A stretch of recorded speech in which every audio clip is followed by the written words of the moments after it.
Ladies and gentlemen, welcome back. Or what are you saying, lads? Welcome back to the We Love You Arsenal YouTube channel. Um, we're back with another transfer video. It's been a few days, but if you haven't checked out the podcast yet, which we released, it's actually up yesterday on YouTube, the day before on Spotify. Then go and do that. Check that out. But anyway, yeah, it's another transfer video. We're going to be talking about Lisandro Martinez, which after the Rafinha deal looks like another one that might be going wrong or slipping out of our hands at this stage. Yeah, I'm a little bit under the weather. My throat is in agony, so I'm going to just pass it over to Rob and let him speak about this. But yeah, Lisandro Martinez, Rob. Yeah, I think sort of the dull tones in Alfie's voice are reflective of the situation. It's quite annoying that we've let another one slip away from us. I think this one appeared much more feasible than the Rafinha deal, given we're bidding high sums for Rafinha. It shows that we have the money. Yet it would appear that we've sort of lost out in this pursuit. We knew what Ajax wanted, perhaps the 50 million euros, which apparently they want. Perhaps that is a bit excessive. So well done to the club for not giving in. But unfortunately, as we saw with the Rafinha deal, that allows other names other teams to throw their name into the hat. United have done that. It would appear that they've offered exactly the same as we have, so it will be very, very frustrating if their bid is in fact accepted and they get him at sort of the price that we were looking to spend on him. It wouldn't really surprise me, considering Ten Hag's links to Ajax, and then Van der Sar is obviously on their board, and I think he's their sort of like sporting director. So yeah, it's feasible that they could get him for what we wanted to get him for. But also, like, that makes little sense to me as well, because United literally stole their manager from them. And looks like they want Anthony as well, their best forward. So, yeah, it looks like Ajax And are just... Jurriën Timber, I think. Yeah, and it's known that they have an interest in him. So, it seems like they're just on their knees for United, which is, just bewildering and frustrating. But yeah, it's annoying because Martinez would be a really good fit for us. He's that sort of similar profile to Tomiyasu, but on the left, which would enable us to play different types of football. Perhaps have a more offensively oriented midfielder in front of our left back, which could have helped us explore different pathways in the transfer market as to a new left eight. So yeah, a really, really frustrating development. We're not out of it, just as it seems we're not even out the Rafinha one yet, but it would also appear that he's not going to Chelsea. Barcelona still appear favourites, even though they have no money. So that's another weird one. I think we've spoken about sort of the weird phases that the transfer market sort of enters into.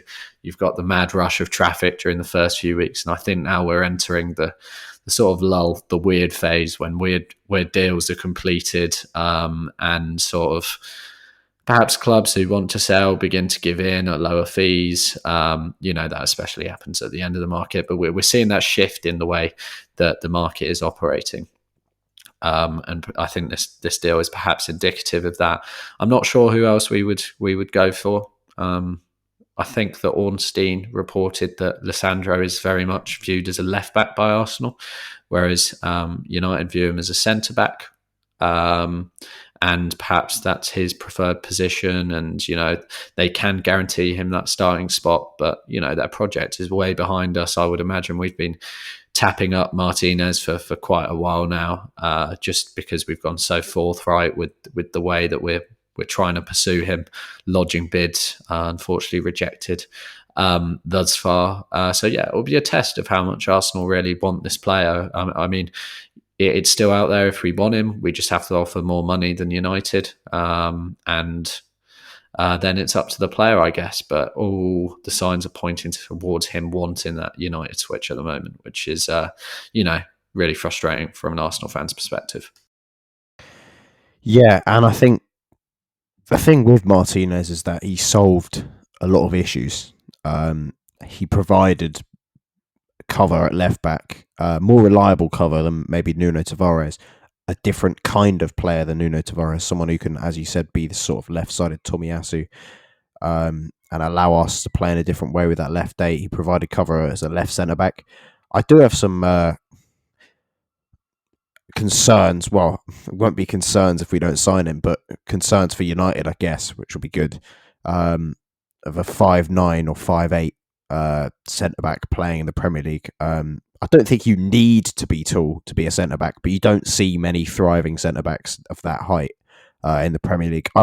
My most exciting thing about Martinez was the fact that he could be pretty good cover for Thomas Partey. I know physically he's different, but as I said before, he has that progressive passing and progressive carrying that Partey has, but he's also very press resistant, which is something Mohamed El Neni just does not bring when he's in that number 6. We've spoken about Lokonga is probably going to be more of a left 8 next season, I think.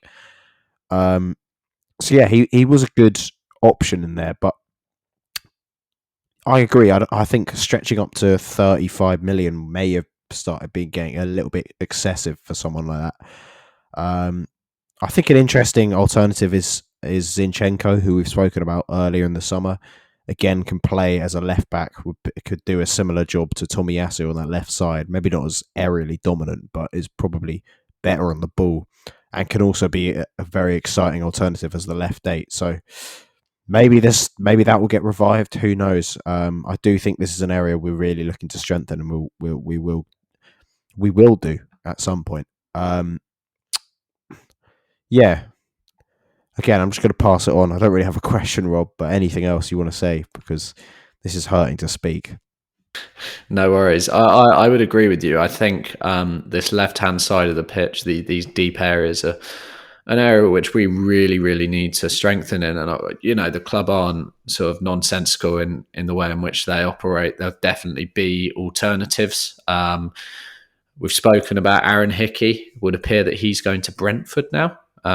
Which is perhaps indicative of where he is at in his career with his development. If we're competing with Brentford for a player, it's very much us going for a squad player rather than someone who we genuinely think can play week in, week out for us. And who knows? He's going to Brentford a few years down the line. He could be a really viable option for us, but at the moment, he's probably not there if that is the sort of suitor that he is attracting.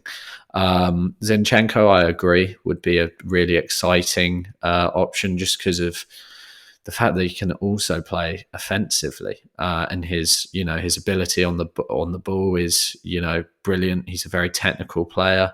We've obviously recently dealt with Manchester City. Whenever Jesus gets announced, who knows when that will be, but we have a good relationship with that club. Arteta's worked with him before. But yeah, it's a weird one just because Martinez would have provided cover in positions that, I wouldn't say we're like really short on it. It just would have been a superior option as you say, a Partey understudy, as a Tierney cover, and probably a left centre back. And a frustrating one again. I think if he does play week in, week out for United as a left centre back, he will be targeted aerially. They're also set to sign Malaysia, a left back who's also pretty small. Just was reading about him on Twitter. He doesn't have the best aerial sort of profile. So I wonder if whether the left-hand side of their defence will be really targeted next season.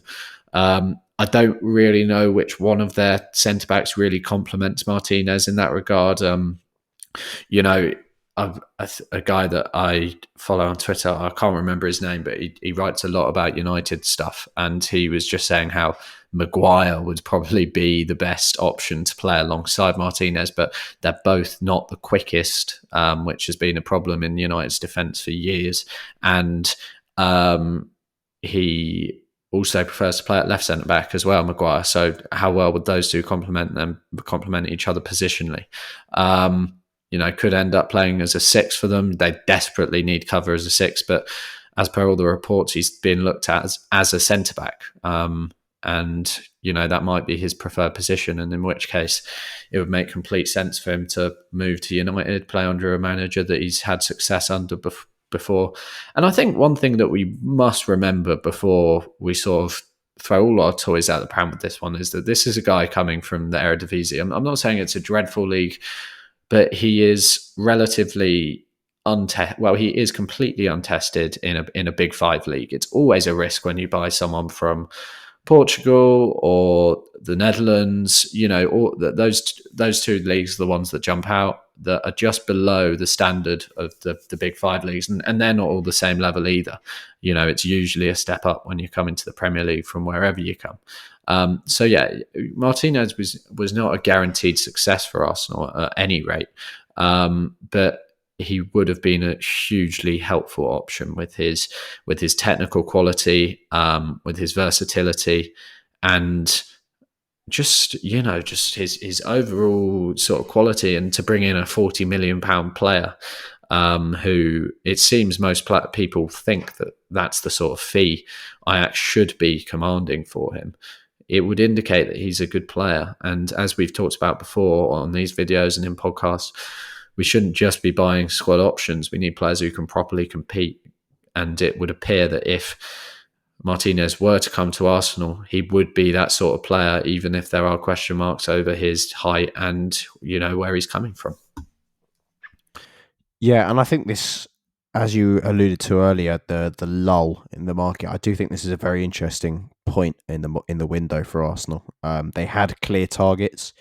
They've been able to secure a few of them, Obviously, we knew about Turner ages ago, but Jesus, Vieira, and it looks like they're not going to be able to secure another couple in Rafinha and Lisandro Martinez.